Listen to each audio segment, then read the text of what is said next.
Bismillahirrahmanirrahim. Assalamualaikum warahmatullahi wabarakatuh. Selamat datang kembali bersama saya Raim Laude di channel favorit kamu, Raim Laude Channel. Seperti yang tertera pada berita, sebentar ini kita menjalani masa PPKM dan kita sudah tahu kepanjangan dari PPKM itu adalah PPKM, pelan-pelan kamu. Pelan-pelan kamu. What? Oke, karena sementara kita lagi di rumah, saya juga terus terang beberapa kerjaan itu ditunda terus dan kita tidak pernah tahu sampai kapan ditunda. Tetapi kita harus tetap produktif dengan segala keadaan yang ada. Kita selalu memberikan alternatif hiburan kepada teman-teman yang lagi ada di rumah. Oke, kita sementara ini lagi ada di ruang kerjanya saya dan ternyata di belakang kita sudah punya background, sudah ada isinya sedikit. Kemarin itu kan kosong sekali kayak masa depanmu begitu kosong.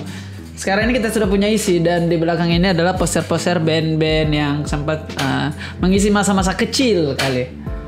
Kiss, Rolling Stone, AC/DC, Simple Plan terutama, Nirvana saya kurang tahu. Guns N' Roses, intinya seperti itu supaya tidak terlalu hampa latar belakangnya. Oke, sekarang kamu ada di episode ketiga cerita-cerita. Alhamdulillah episode 1, episode 2. Terima kasih teman-teman sudah mau mampir ke episode 1, episode 2. Walaupun tidak terlalu banyak view-nya, tapi saya mau bilang terima kasih kok. Sedikit view tidak akan mengurangi produktivitasnya kita. Di episode ketiga kali ini saya mau cerita-cerita dan ini menarik ceritanya. Judulnya adalah DJ Seksi Dambaan Hatiku. Tuh. DJ Seksi Dambaan Hatiku tuh. Oke, kita mulai ceritanya latar belakang. Jadi pada satu masa perjalanan keartisan ini tidak bisa dipungkiri star syndrome kadang-kadang menghampiri beberapa seniman. Saya mungkin salah satunya dan ini terbukti teman-teman saya banyak yang menjauhi saya. Ya sudah, namanya perjalanan hidup kita harus tetap jadikan itu sebagai pembelajaran. Alhamdulillah sekarang sudah mulai lebih dewasa begitu. Nah pada masa itu lumayan juga ada beberapa lawan jenis yang mencoba untuk dekat ke kita begitu pada masa itu. Nah suatu saat di awal-awal keartisan ini kejadian sekitar 2018-2019 saya dapat DM dapat DM pas dibuka ini adalah DM dari seorang DJ seksi dan muda. DJ cantik, seksi dan muda, cantik, berbakat. Wow. Mantap. Jadi sebelum kita lanjut, jadi DJ itu ada 2 jenis. Ini pendapat bodohnya saya. Jenis pertama, tipe yang pertama adalah dia yang ditonjolkan adalah skillnya, cara dia mengolah musik, aplikasikan ke penonton, playlistnya dia bagus. Itu tipe pertama yang skill. Nah yang tipe yang kedua itu yang ditonjolkan itu payung udara begitu. Itu yang ditonjolkan skill masa bodoh yang penting padat. Oke. DJ kedua. Nah si perempuan yang mendem ini sepertinya dia adalah tipikal yang kedua. Masa kalau kita lihat dari potongannya gokil juga. Cantik, muda, berbakat, seksi. Mantap sekali. Melihat DM itu kok pernah di DM tidak? Melihat DM itu saya juga sebagai manusia yang lagi panas pada masa itu meladeni. Singkat cerita kita chat di DM, move to WA. Oke, move to WA. Move to kos. belum. Nanti kita akan sampai ke sana. Move to WA. Oke, move to WA. Pada waktu itu sudah ada WhatsApp apa? Oh iya, sudah ada WhatsApp. Oke. Sampai singkat cerita chat dan singkat cerita dari kesimpulan dari chat itu kita akrab dan mengambil kesimpulan sepertinya kita harus berjumpa deh malam mingguan. Oke, betul. Nah saya kalau ketemu dengan perempuan biasanya saya ajak ke bioskop kadang-kadang. Kenapa? Karena di bioskop itu kita tidak perlu bicara, ada yang kita nonton begitu. Sekali-sekali juga melakukan kerajinan tangan. Maksudnya main handphone untuk kerajinan tangan. Singkat cerita kita ajak ke mau berjumpa di bioskop. Kenapa bioskop? Kebetulan saya tinggal juga tidak jauh dari salah satu bioskop yang ada di Jakarta Pusat. Nama bioskopnya adalah Bioskop Metropol. Teman-teman yang tahu Metropol ini adalah salah satu bioskop tertua di Indonesia. Bangunannya lumayan historikal. Tempatnya, vibe-nya sangat sejarah sekali. Saya juga kan kuliahnya sejarah, jadi senang sama gedung-gedung yang seperti itu. Dan masih berfungsi sampai saat itu. Dan terus juga di samping Metropol itu banyak jajanan pinggir jalan. Jadi historikal dan hemat. Dan seksi. Wah, itu maksudnya saya. Jadi kita janjian, ketemu di sana jam 6, kita makan-makan, terus sebentar kita nonton. Begitu. Oke. Siap. Malam minggu telah tiba, jam 6 lewat saya di bioskop di Metropol. Sampai di sana dia juga datang dan betul persis penampakannya persis seperti yang difoto, cantik, muda, berbakat dan seksi. Cuman make upnya lumayan ini juga, lumayan padat juga make upnya, dan itunya juga lumayan padat juga. Oke, terus kita sebelum nonton saya beli tiket dulu. Beli tiket bioskop. Terus kita jajan makan di sana. Jajan tidak jauh dari Metropol ini. Kita jalan kaki saja makan. Nah, perempuan ini sepertinya dia tidak respect uang. Sepertinya si DJ muda berbakat ini sepertinya tidak respect uang. Tapi dari tadi kita tidak sebut nama ya. Kita tidak akan sebut nama. Karena bisa jadi kau tahu. Oke, dia tidak respect uang menurutku. Karena kita makan nasi goreng, baru kayak berapa sendok, terus dia bilang apa? Aku udah kenyang. Ya Allah, aku udah kenyang baru 3 sendok, ya Allah. Kasih. Dia kayaknya dia pengen kayak terlihat masih terlihat langsing begitu di hadapan cewek, tapi di hadapan laki-laki. Tapi dalam hatiku, ini nih nasi goreng saya beli pakai uang, coba kok. Ya sudahlah, kita sabar saja. Pergi ke bioskop, mengantri, maksudnya menunggu jam itu panggilan. Sembari menunggu dia minta dibelikan popcorn, si kampret ini. Popcorn. Tadi kau bilang kau tidak lapar, tapi meminta dibelikan popcorn dan minuman itu. Popcorn di bioskop itu adalah adalah jajanan yang mahal, 80.000. Cuman popcorn saja, kasihan. Popcorn 80.000, padahal di kampung 3.000 satu karung begitu. Ya sudah, belikan. Dan kita nonton film Amazing Spider-Man. Kalau tidak, Spider-Man yang pertama yang Tom Holland. Nah, ini film by the way kemarin saya sudah nonton, tapi demi muda cantik berbakat ini ya sudah, aku belum nonton. Saya bilang saya belum nonton juga film ini. Terus betul, oke. Pesan tiket itu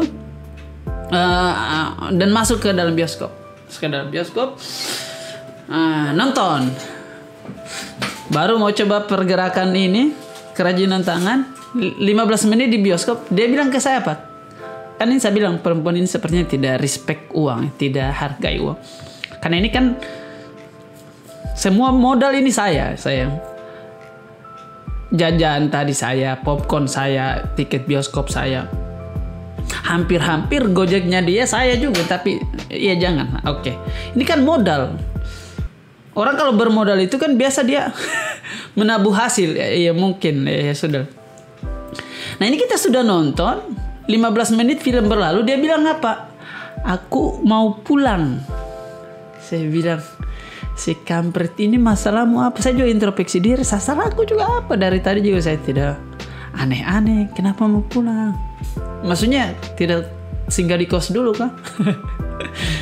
Langsung pulang. Tapi ya sudah, oke, tidak apa-apa, dia pulang. Nah, singkat dari cerita, dari kejadian itu kita lumayan akrab lah, sudah lumayan akrab begitu, tidak yang akrab bagaimana juga sih, tapi masih lumayan kenal. Nah, kita akrabnya hanya dalam chat saja, coy. Berbulan-bulan, berminggu-minggu itu kita chat saja. Jadi tidak pernah ketemu. Setelah kejadian itu chat, dia kalau update status saya jawab, saya kalau update status dia jawab juga.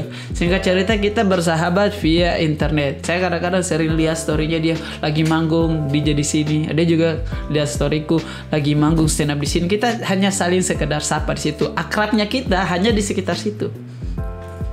Akrabnya kita.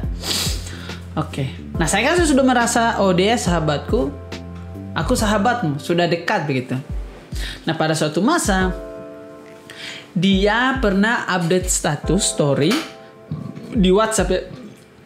Dia kayak pakai baju, dia pakai baju kayak modeling begitu, tapi make upnya tebal. Terus karena melihat itu, saya kan komedian, jiwa kita ini lihat sesuatu itu, pokoknya kita sudut pandangnya adalah komedi begitu, sudut pandangnya komedi. Nah, terus saya bilang saya lihat statusnya itu, terus saya bilang, saya jawab, saya komentar di statusnya itu, saya bilang, tebal juga ya make upnya, sudah kayak orang tua. Nah ini kan memang perkataan mungkin sakit, tapi karena kita rasa saya dengan kamu sudah dekat, jadi tidak masalah. Beda kayak kau lihat orang yang tidak kamu kenal terus kau bilang bodoh. Beda dengan kalau kau sahabat terus saya bilang bodoh. Itu kan lebih ringan begitu, lebih kayak lebih bro begitu. Terus saya komen di situ, tebal sekali bedanya seperti orang tua ya. Nah ini kan perkataan sahabat ini, lucu-lucu begitu. Kau tahu dia jawab apa? Dia jawab ke saya, apaan sih lu? Artis sampah, udah bilang gitu. Saya bilang, ini bercanda atau bagaimana? Saya belum jawab, dia tulis lagi, apaan sih lu? Hitam. Artis sampah hitam, miskin. What the hell? Baru satu kali saja masuk TV sudah begitu, dasar artis miskin. Pokoknya yang dipertebal sini miskin ya, miskin bau. Wah ya Allah, saya bilang kayaknya sudah lumayan sakit. Pokoknya miskin banyak sekali. Bukan cuma sampai di situ. Saya lihat status WA-nya dia bikin, saya lihat status story Instagramnya dia bikin tulisan begitu. Halo guys, tadi aku baru konflik sama artis. Si artis anjing ini stand up comedian dari timur, dia tag namaku Raim. Si artis miskin baru juga 1 tahun di industri, udah sok-sok begitu. Gue jatuhin karir lo, begitu intinya. Saya bilang, what the fuck, masalah apa ini? Ini kalau kita di keluarga kita sebutnya ini 19. Kita bilang 1, dia jawab 9. Begitu. Saya bilang, masalah apa ini? Kenapa begini? Terus saya, saya melihat keadaan ini, saya tidak mau memperpanjang keadaan. Saya cuma pengen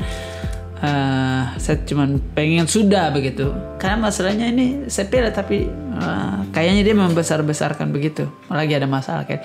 Terus saya minta maaf saja. Maksudnya saya tidak mau cari masalah lagi. Saya tidak mau kontak dia. Intinya yang dia pertebal di statusnya itu miskin dan lain sebagainya. Mulai dari situ, saya mau jaga jarak. Saya bilang jaga jarak. Saya tidak chat lagi dan lain sebagainya. Terus hidup berlangsung seperti semestinya. 3 bulan berlalu, 4 bulan kali. Saya tidak ada kontak. Tiba-tiba satu masa 3 bulan berlalu, satu masa ada chat ini. Kan dia kontaknya kan saya sudah hapus. Karena saya tidak mau lihat lagi story-nya. Maksudnya untuk apa begitu banyak saya melakukan hal dalam hidup ini. Tiba-tiba ada chat. Saya lihat profilnya, cantik muda berbakat. Ada halo adik. Dia bilang, halo Bang Raim, apa kabar? Kenapa? Bagus juga ini nuansa hatinya. Tiba-tiba dia chat ke saya, Bang Raim, boleh tidak saya pinjam uangmu 2 juta, saya mau bayar kos-kosan. Boleh tidak saya pinjam uangmu 2 juta, saya mau bayar kos-kosan. Melihat chatan ini, saya balas chatnya dia dengan screenshotan dari percakapan dia kemarin ke saya yang dia tulis miskin. Itu saya screenshot, baru saya kirim ke dia. Tuh, miskin. Kenapa kau minta uang sama orang yang miskin? Baru saya blokir. Iya mas. Aduh. Nah gitu, ceritanya segitu. Itu bisa juga kalau sebelum saya blokir, bisa saya kirim ini ya, kayak voice note. Is the motherfucker. Sekian cerita-cerita pada episode ketiga. Kita masuk ke kesimpulan. Kasih ini hikmahnya apa? Hikmah di kolom komentar. DJ muda berbakat. Yang penasaran namanya coba DM ke Instagram, bisa kasih tahu kok. Pasti kok tahu DJ lumayan terkenal juga, muda, cantik, berbakat. Ya sudah, dadah. Terima kasih teman-teman. Kasih di komentar hikmah yang bisa kita ambil apa di sini. Sampai ketemu di cerita-cerita selanjutnya.